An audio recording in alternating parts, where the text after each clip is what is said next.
So, welcome everyone. My name is Nick Wagner Sr. I'm the founder of the Full Potential Movement, and it is Sunday night at 8 o'clock Eastern Time, which means we are doing another Full Potential live show where every Sunday night we interview some amazing guests to hear about their career journeys. And we live stream this to LinkedIn and YouTube, and actually, I'm live streaming it to Facebook tonight as well for the first time, so that's pretty cool.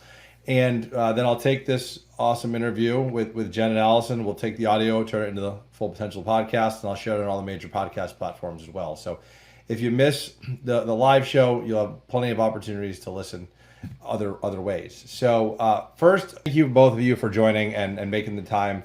I know you're both busy with families and vacations and work. So why don't we just jump right in? So I don't usually have two guests on at the same time, so a little bit unique with the two of you, but I know that we'll make it work, and I think we have you both have an amazing career journey to share individually, and then the two of you got hooked up for InspireCorps and your current company. So why don't we first have both of you introduce yourself to everyone? And I always ask it this way: is say you meet someone at a conference or maybe at a work event, a client event, something like that, and they're like, "Hey, who are you?" What do you usually say? How do you answer that? Uh, Allison, do you want to go first? Sure. Okay. Yeah. I mean, to be honest, depending on the context, I usually say, I'm a mom, I'm a wife, I'm a great friend, I'm a member of local community.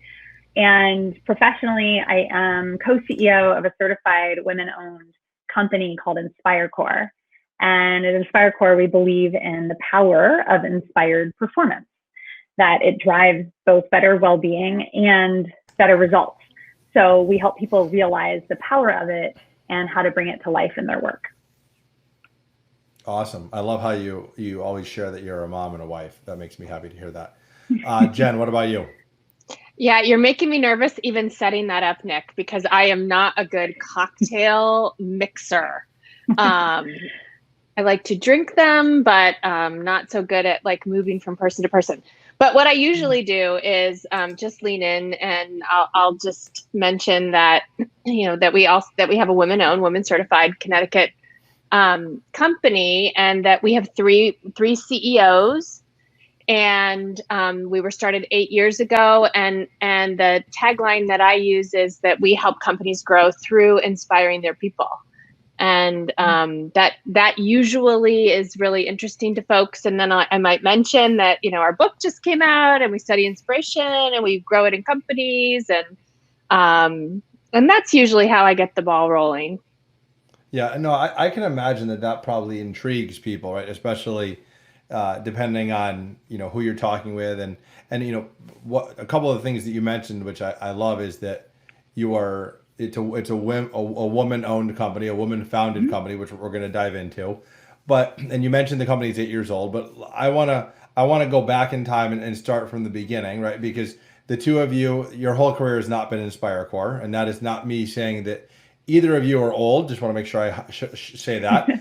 It just means that you obviously both did quite a bit before you got to owning your own business. So why don't we go back in time? Because I always like to hear, because I know when I was growing up, I had this vision of being an architect because I love Legos. I'm like, oh, I'm going to be an architect when I grow up, right? And a lot of us feel like we're going to do something when we grow up. So what did the two of you, when you were little Allison, little Jen, dream about being when you grew up? I'm going to guess it wasn't owning InspireCorps. I super love this question because I don't know the answer that Allison's gonna bring forward, and I've never heard this, so I can't wait. All right, want me to jump in first? Yeah. Go for it, Allison. Yeah, sure. Well, I love this question too. And actually there are like different answers because it kind of depends on what age, But the earliest time that I remember answering the question of what do you want to be when you grow up, I was probably around the age of my oldest son now. And what I told people at the time was that I wanted to be a nuclear physicist, which I don't even know if I knew what it meant at the time. I knew it had something to do with, atoms and, making energy, something like that. But I think it was more just the fact that it sounded really cool and exciting to me. Like it would be really challenging and interesting. And so that's what I said when I was younger. And then as I got older, I had different answers to that question. amazing, and you will hear our complementary strengths in the difference in our answers. So mine was not a nuclear physicist, and as a matter of fact, I liked the outfits that stewardesses, that's what they were called back then, wore. And so I wanted to be a flight attendant so that I could wear the outfit. I love that. Jen, you're absolutely correct. Very, very different answers. Yeah. But actually, and it's funny you say that because, the two of you, there's three of you that are CEOs of the company, that founded the company. And one of the things you just highlighted is so important, right? If the two of you had the same strengths, that would not necessarily be a good thing, right? You purposely chose people to start your company with that had different strengths. So I love that. So neither one of you fulfilled your childhood dreams and became a nuclear, anything involving nuclear power or nuclear weapons, Allison. And Jen is not flying around on planes. So when, I just like to hear that because, when we're little, we just don't know, right? And it's, to Jen's point, like she's like, oh, I liked what they wore, so that's what I wanted to do. And it's just interesting. At what point, as you went through school, did you realize, did you maybe get a better sense of maybe what you wanted to do, and or was college something that both of you knew you were going to do, or was that expected of both of you, or was it kind of your decision that to make on your own? Yeah, I'm happy to jump in. College definitely, I feel like, was expected. Not that it had to be, there weren't necessarily opinions about where to go or what to do, but education was definitely a value that was really important to my family, and particularly my mom. My mom grew up in Appalachia, Kentucky, and had a really interesting educational experience where, she describes it as like being in one room with kids, K through 12 with one teacher, and, all kind of learning at the same time. And she was first generation to college, but never finished college. And so I heard lots of messages growing up around education opening doors and being a way to have opportunities. So I definitely felt like it was valued and important. And I had a great undergraduate college experience at Dartmouth. I feel so grateful for the opportunity to be able to go there. It's a school that really prioritizes teaching and learning. And I just felt like I was walking around and it was like brain candy, like all the time, like anywhere, like people I talked to, the classes I went to, and it was just like mind blowing and inspiring. And it was amazing. And this one teacher that I had, Christian Jernstedt, who we actually interviewed for our book, he was really an igniter of inspiration for me. And he was all about experiential learning, like fire it up in the classroom with, mental telepathy and like crazy mind tricks, and get everybody really like freaked out. And like that, he was totally into that. And I loved it. And I was like, what is he doing to my brain? And I don't understand. So that for me was really ignited this kind of love for learning, but also learning for the sake of, people. Kind of how do you ignite that spark in people? Awesome. Thanks, Allison. What about you, Jen?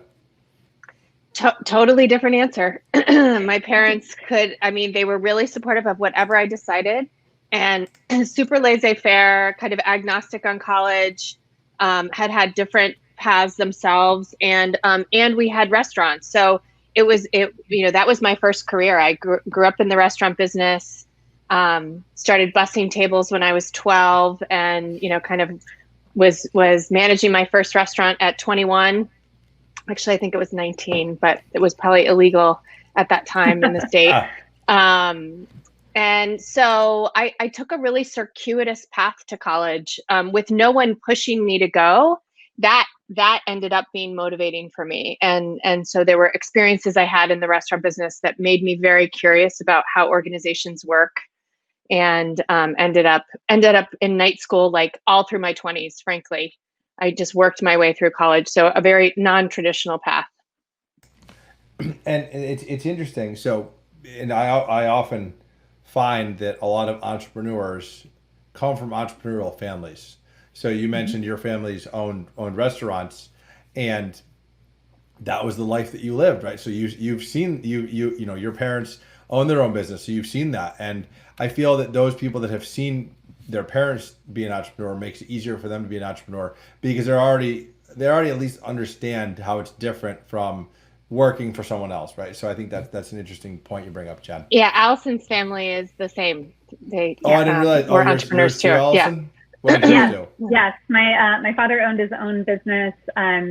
He often says he's never worked for anyone a day of his life. And my oldest sister, actually worked with him in the business.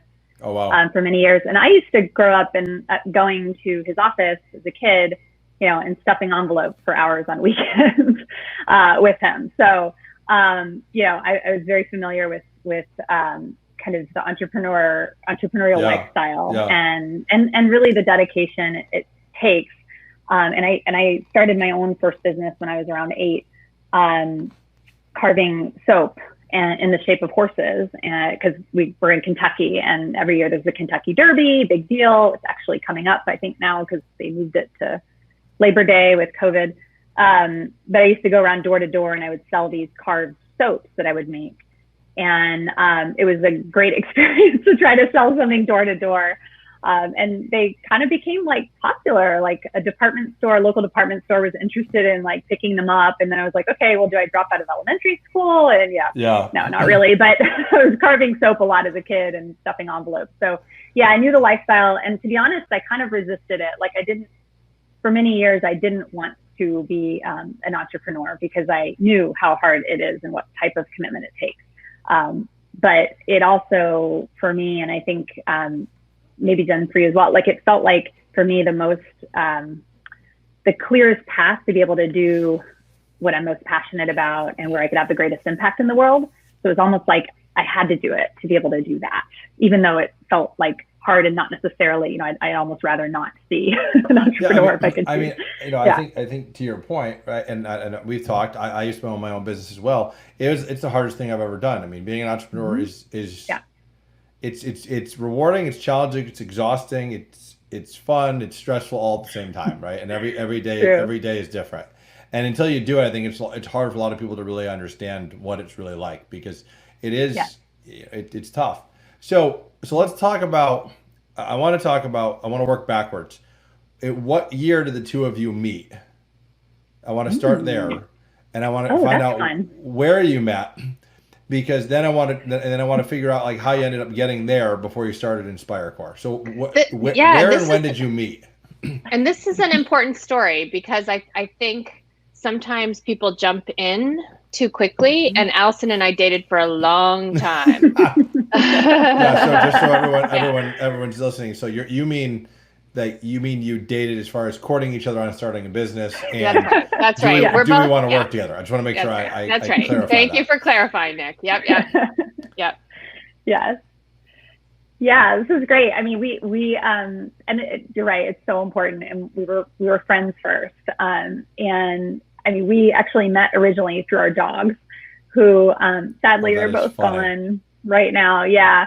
I was walking our new, rescue dog, Stella, that we had adopted. I don't know, we had her maybe a month or so. And I think she like literally like ran into your house or something. Yeah. Like Jen had her front door open, and it was like Stella, like, it was so funny because Stella, Cooper, which is Jen's dog at the time, Stella didn't like dogs, but she liked Cooper. Like she like immediately connected with Cooper, and they just ran off and started playing. I was like, what is going on? So we ended up having a conversation, and we ended up taking lots of walks with our dogs and talked nothing professional for a long time. It took us a while to figure out before we started talking about, some of the professional interests that we had in common. So it was like one day I was like, what do you do for work? And because I knew she was an artist, and I knew some other things, but and she was like, oh, I work at the Yale Center for Emotional Intelligence. I was like, stop, because that's a lot of what I do. Yeah, it was crazy. So it's interesting because it wasn't like the two of you were even thinking about working together when you first met. It was literally about dogs, and it was and then you created a friendship. And then eventually got to the point where you started talking about maybe this could be a thing. So when the two of you, at that point when you had met, which was at least it was at least 8 years ago because the business was started 8 years ago. How long ago was it? Oh gosh, no, that was in 2007 or 8, Yeah. Okay, somewhere around there. So Yeah. 12, 13 years ago. Yep. Yeah. Yep. What your careers up to that point? Let's hear, because you just mentioned Allison's working at Yale. What were the two of you doing that were so interesting to each other up to that point? You were like, ooh, maybe she's more than just a cool woman that walks a dog. Like what were you doing up to that point? Allison, maybe you want to start. Sure. Yeah. So at the point we met, I was, as Jen mentioned, I was working at the Yale Center. Well, they were called a different name at the time, but now they're called the Yale Center for Emotional Intelligence. And essentially what I was doing was helping them build out a coaching program in coaching emotional intelligence skills with teachers and principals, superintendents. So they're wanting to kind of bring their work into the world, and they realized that it's hard for teachers and other leaders to train emotional intelligence if they're not being coached on it themselves. Kind of makes sense, yeah? So I ended up there because I had a background. I had been certified in coaching, and that was really my first kind of professional passion, I would say. It was my first, like, Allison, spark, can you yeah. just to share, because a lot of people don't know what coaching is. Can you just share with our audience, sure. like, what does that mean, right? And we're not talking sports coaching. So what when you say coaching, what is that? Yeah, so professional coaching, which happens a lot now in business. So you'll hear of executive coaching and leadership coaching. And essentially it's a partnership between a coach and client, where the coach is asking questions and really helping the client identify what their goals are, their vision, how they want to achieve those goals, and then holding them accountable to achieving them. And there's lots of research showing that coaching drives better performance and transformational change for leaders, because it's really hard to do things like that completely on your own, to just say, oh, I really want to grow and develop in this area, and not have that kind of support. And I think, just for everyone listening, a coach is different from a mentor. It's different from a sponsor, and it's absolutely different from a therapist. Although sometimes coaches will tell you to go see a therapist. That can happen. So, okay. Thank you for sharing that. Thank you. Yes. No, I'm glad you asked, because I often forget, and I think that's a really important distinction to make. So I had been certified in that, and that was a field. I think one of the reasons why I fell in love with coaching when I first experienced it is because it really combined for me my kind of joint. I had training in both education and psychology. Neither one of those quite hit the mark for me. Coaching's kind of a blend of the two. It's both psychology, and it's learning and growing and trying new things. So I just really loved that. So that was just really a great passion of mine. And that field, kind of coming into the Yale Center for EI, I also had a background in education. So it was a nice meld of strengths that they were really looking for, to be able to grow coaches for educators. That's super cool. And then Jen, what about you? What was your path to that point? I had a lot of circuitous. I have one of those careers that really kind of, I tried a lot of things. But where I really landed and got bit was in leadership development in Fortune 500 organizations. So I was really interested in how to grow leaders better, faster, stronger, in service of thriving companies. And so most recently I had, when I met Allison, I had worked in-house at Johnson & Johnson on the West Coast, helped them build a Cell Center. It was called the Center of Excellence in Leading and Learning. But to get there, I had, several roles in other companies at eBay, and worked on a big merger at Hewlett Packard. So about 10 years of kind of popping around OD in different roles and leading big projects, global projects. But I really was bit by the developing leaders and developing culture bug. So it sounds like you both had a passion for developing people and education, just completely different environments. Yes. And in fact, Nick, I love that you said that, because in fact, it's like, we were in different, I guess, industries per se. I was coming more out of education, but I wasn't familiar at the time that I met Jen about leadership development in business. And I loved learning about that from her. I thought it was just so exciting and amazing. And, and then I realized about, what kinds of connections that there actually were. That it was quite similar type of work, but it was, in different fields. And Sandy, our third co-CEO and co-founder, she also came from kind of a different background, more academic, but also shared that same passion. So I think it's kind of, we all share this passion around growing people and culture and, helping them be better at what they do, but just from really different backgrounds and industries. Yeah, different angles. Yeah. So at what point, I mean, you mentioned that you started with dogs and you found out what each other did.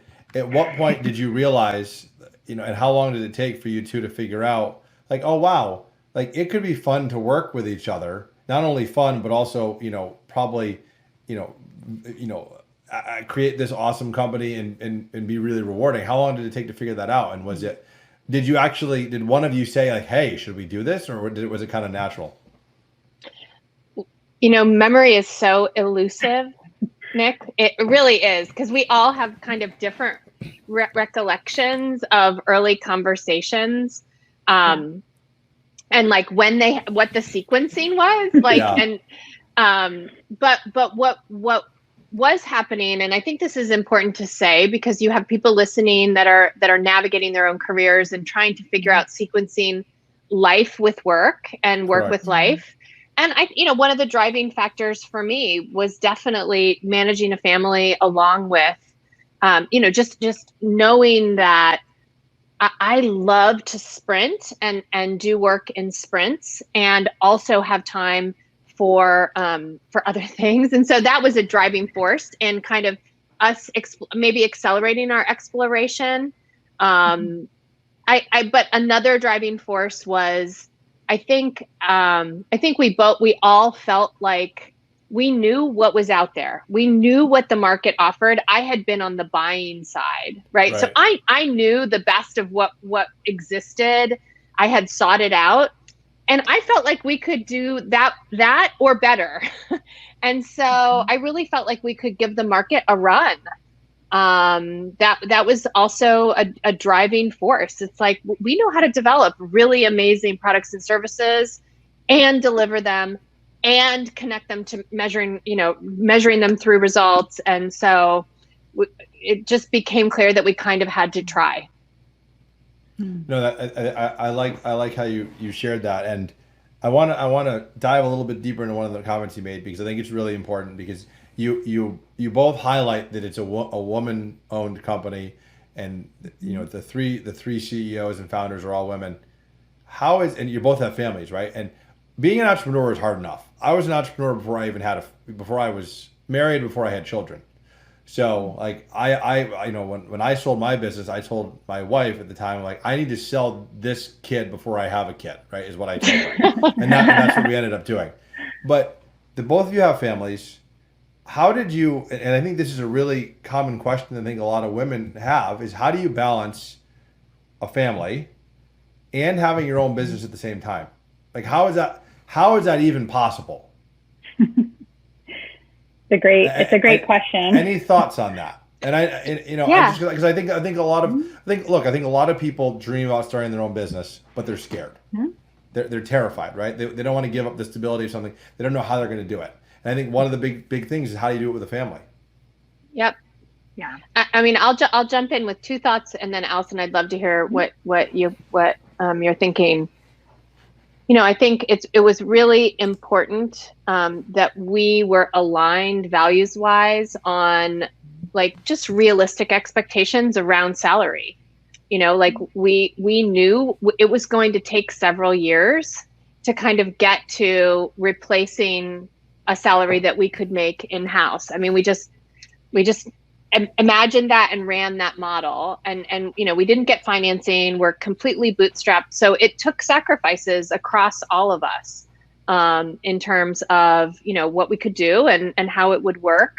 And I think the other really important piece is that we were aligned and continue to be aligned on, although we have to check it, like you said, balance, Nick. And I think, like balance is a verb. It's not like you land somewhere, you know, it's Correct. not like, It's oh, ongoing. we are balanced now, Correct. you know, Yes. like, Yeah. so we check in on this, I would say at least once a year in our annual, like, are we growing at the rate that feels right to us and at the kind of financial stability rate that feels right to us?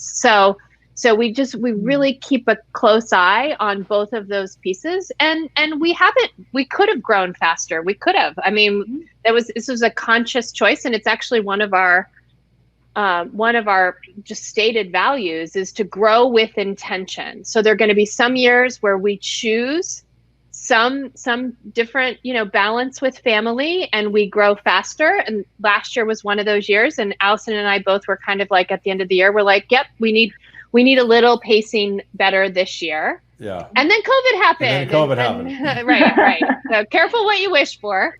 What would you add, Al?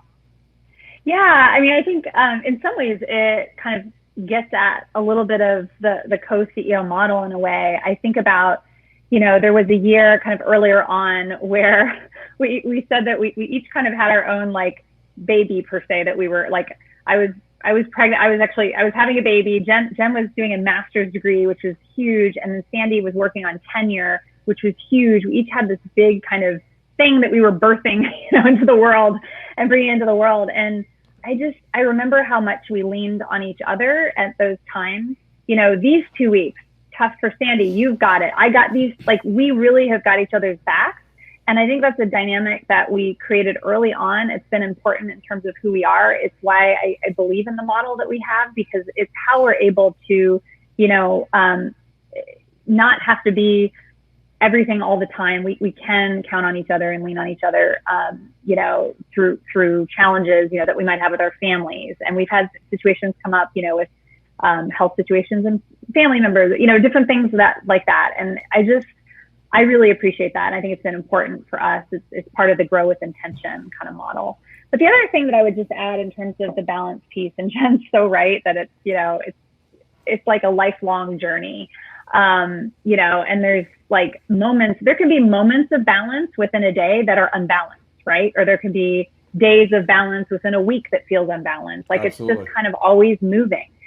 And one of the things that I think is really important in terms of the family, kind of who I am with my family and friends and community and InspireCorps, you know, if I'm able to basically, I mean, it's kind of our model of inspiration. If I'm able to bring inspiration into the world and do what inspires me as much as possible, I'm able to give more in all areas of my life. It like expands what's possible for me to give, you know, in my personal life and in my community. And I feel that because I've had times in my life where I haven't been inspired, and it's like my world gets really small and I'm not able to be giving as much, or I'm not able to.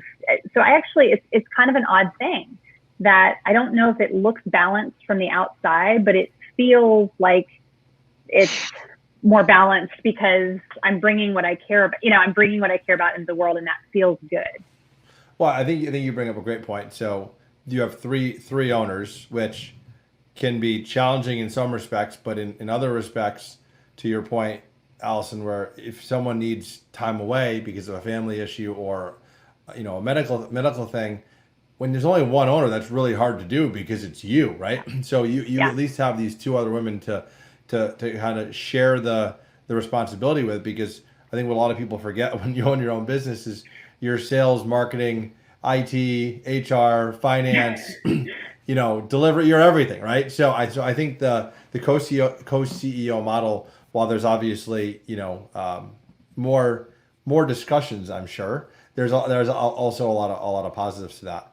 And I think, you know, the other thing I think you both mentioned is obviously you have families that are on board with what you both do and you know what it's like to own your own business.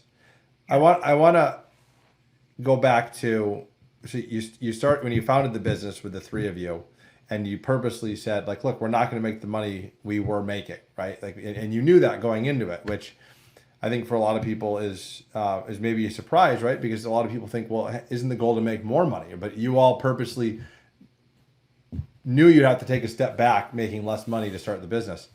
And now you have over a dozen employees, which obviously doesn't happen overnight.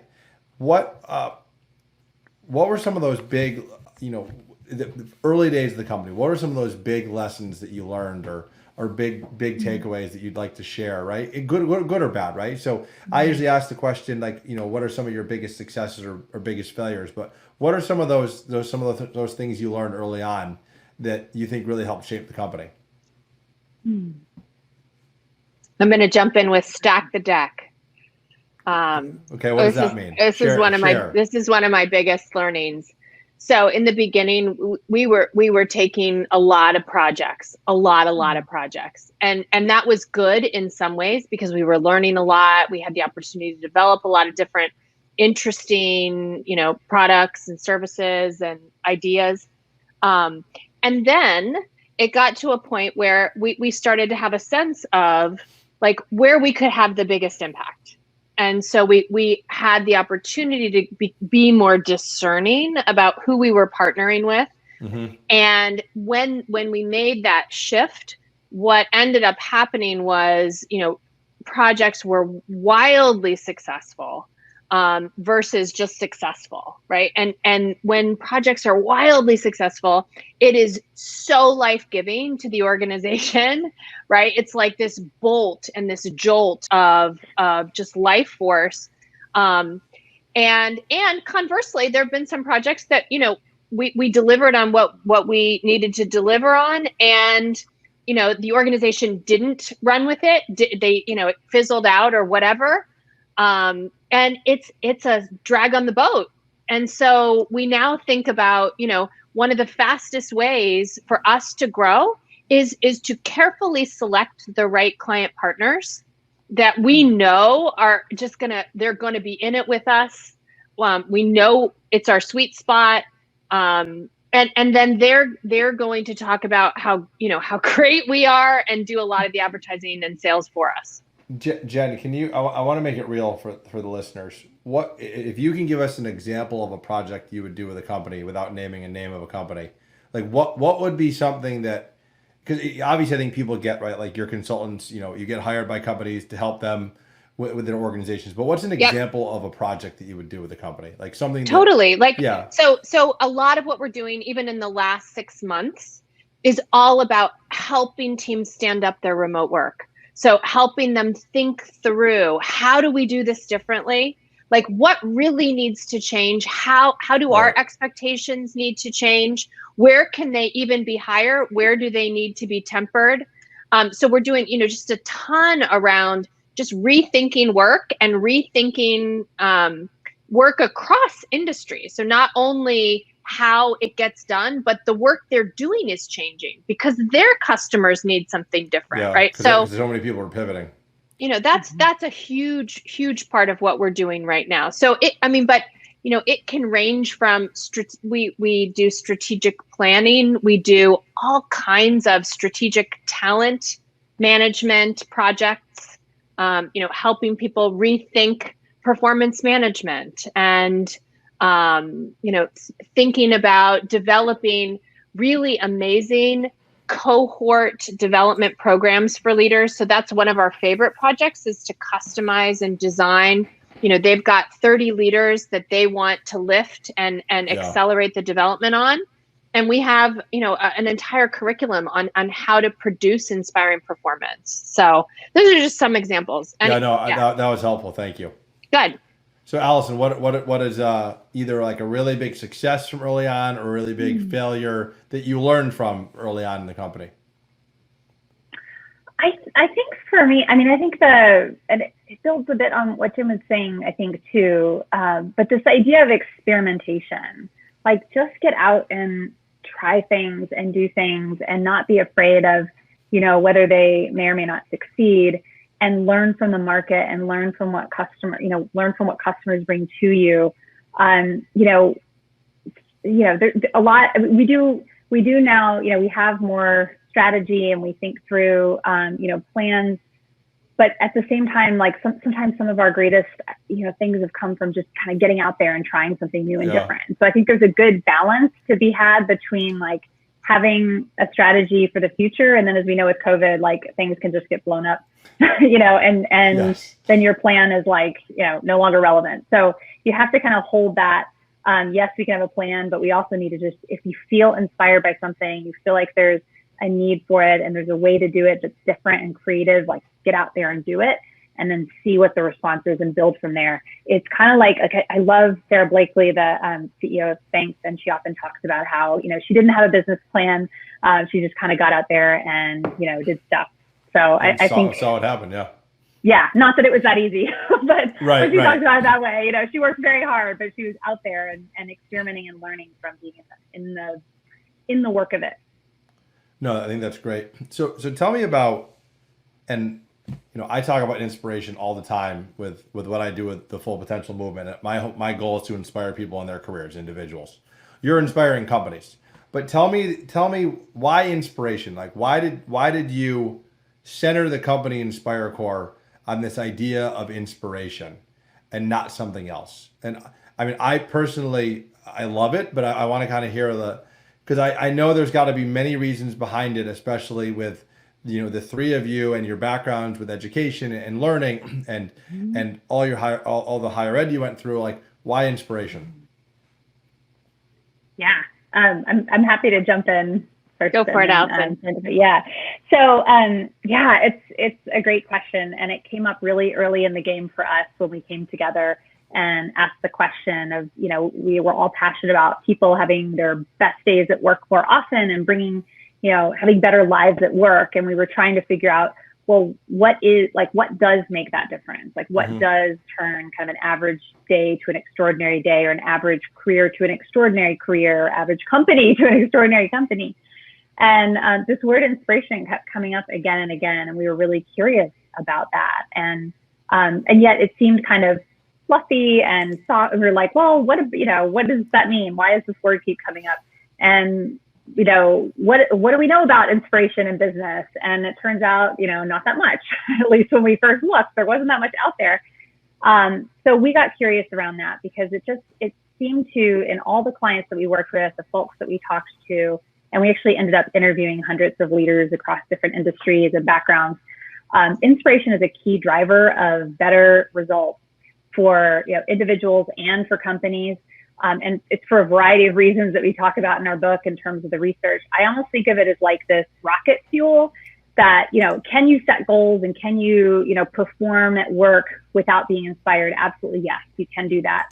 And if you're inspired and you bring that into your performance and into your goals and into your work, it elevates what you're able to achieve and accomplish. It elevates your sense of well-being and meaning and happiness at work as well. And so, why are we not talking more about inspiration and bringing it into the workplace? It needs to be there. It makes everything better for us personally and in terms of our results, individually and company-wide. Yeah, no, I wanted you to share that because I think it's really important to who the two of you are and who the company is. And I think I mentioned earlier, we'll make sure to link to the InspireCorps website, which has all the details on the book Dare to Inspire there, and your LinkedIn profiles, just in case anyone listening wants to learn more, get in touch with either of you and hear about your careers, etc. So and I want to go back to your specific careers with InspireCorps. So you've been doing it now for 8 years, and just from talking with both of you and looking at your profiles online, you both have very different strengths and bring very different assets to the company.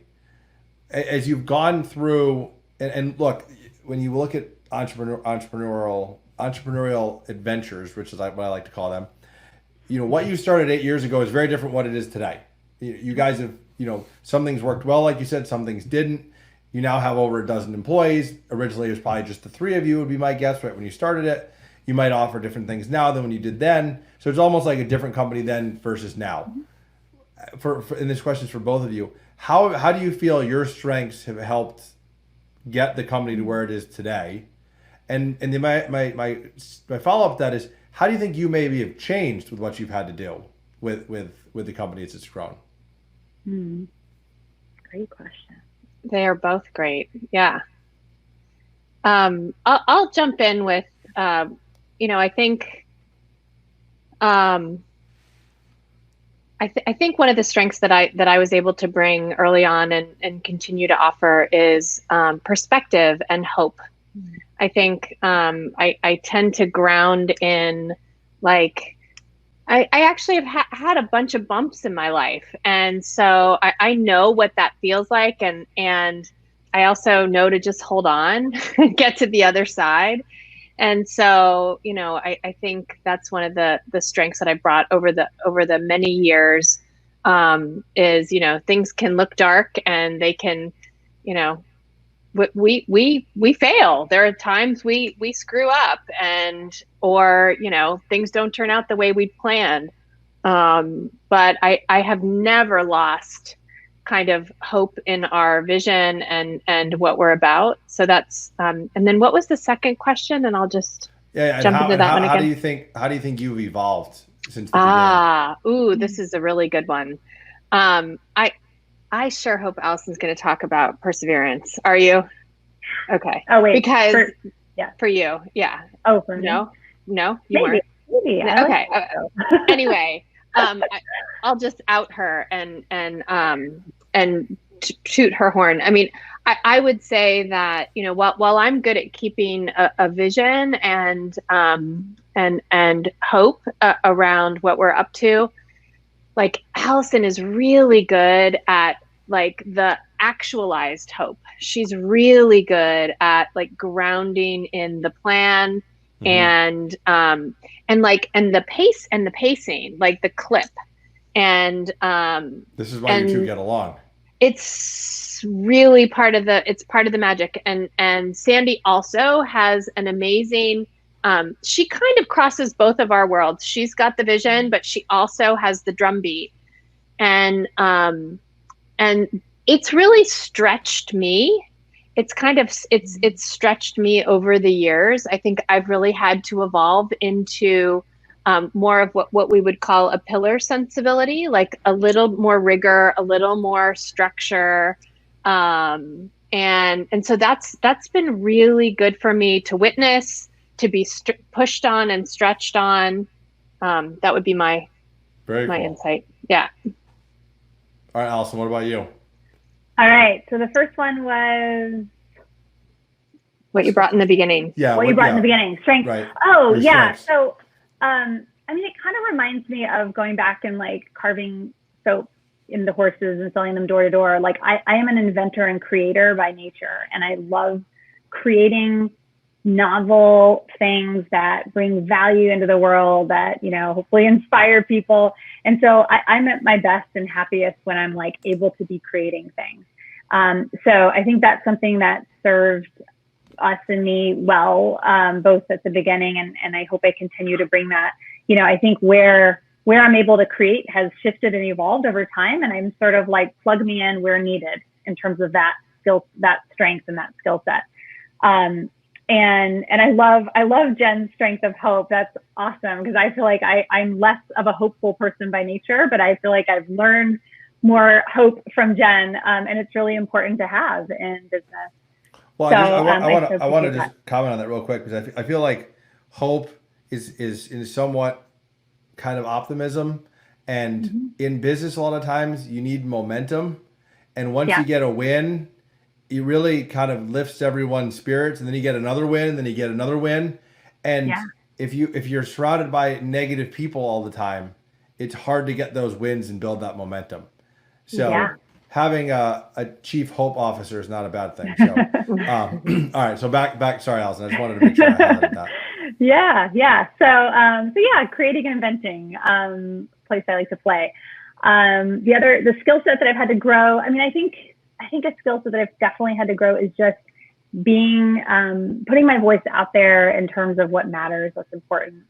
I think we have a really critical message that the world needs to hear about inspiration, the importance of it, how it can bring better results and well-being in work.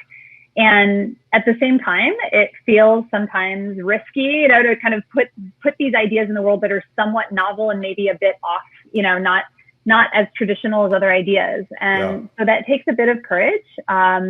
but I'm always inspired by the work of Susan David, and I love her quote, which says that courage is not the absence of fear, courage is fear walking. And so, I just feel it like I've learned from this experience to just keep walking and do the things that, feel great and are fun, and the inventing and all of that, and also do the things that are scary and sometimes, because that's important too. And I have to just be able to do all of those things as an entrepreneur. And luckily I have an amazing co-CEOs and team to support each other and to have each other's backs along the way. Yeah, no, I think that's well said. So I always close with the same question. So first I want to say thank you to both of you again for joining me tonight. It's just so cool to hear about your journeys, both individually and then combined. But I always close with, what is the one piece of advice that you would give to people to help them reach their full potential? So we talk about, what has made you so successful in your careers, and what do you think you could share with my audience if they're listening that it's helped you be successful in your careers? And I'll have Jen go first. So I would, I'm going to share advice that's based on a mistake that I made in the first 10 years of my career. I chose jobs pretty much for like the marquee name. Mm-hmm. If I could only put this on my resume, if I can work there, then it'll, get me the credibility that I need. And what I really wish that I had done, and I often give this advice to folks who are, graduating from college or, is to choose a position under someone who's really interested in growing you. And I have watched that translate into just amazing things in a career. Because if in your 20s, in the first 10 years out of college, if you're really growing and somebody has their eye on growing you, the time value on that in your entire career is just it's just amazing. So that's my advice. And not every manager wants to do that, right? That's the reality. Some people love it. Some people want nothing to do with it. So that's right. Well said. All right, Allison, what about you? Yeah, sure. It's something that's for me close to my heart, which is that, I think a lot of people think of inspiration as being something that's sort of out there, that maybe it'll happen to them and maybe it won't. And my advice is to choose it, because you can choose inspiration. You don't have to wait for it. And you can go out there and seek it out, and you can find it. And it might take some experimentation. It might take, some courage. It might take putting yourself out there in new and different ways, but it's out there for you, and you can choose to find it. And that for me would be my advice. Yeah, no, I think being very purposeful about it, I think is great advice. So thank you for sharing that. So again, it's InspireCorps.com. That's the website. Mm-hmm. We'll put that in the show description on both YouTube and the podcast. We'll link to both your LinkedIn profiles as well if anyone wants to get in touch with either Jen or Allison. And all the information on the book Dare to Inspire is on your website as well. Yep, we'd love to hear from you. Which you can also find at all major booksellers. So ladies, thank you. It was great. I think hopefully you inspired some people around the world to do what they love and find that inspiration they're looking for. So thank you for making time tonight. Thanks for the platform, Nick. It was awesome. Be well. Thank you. Okay. All right. Have a good night.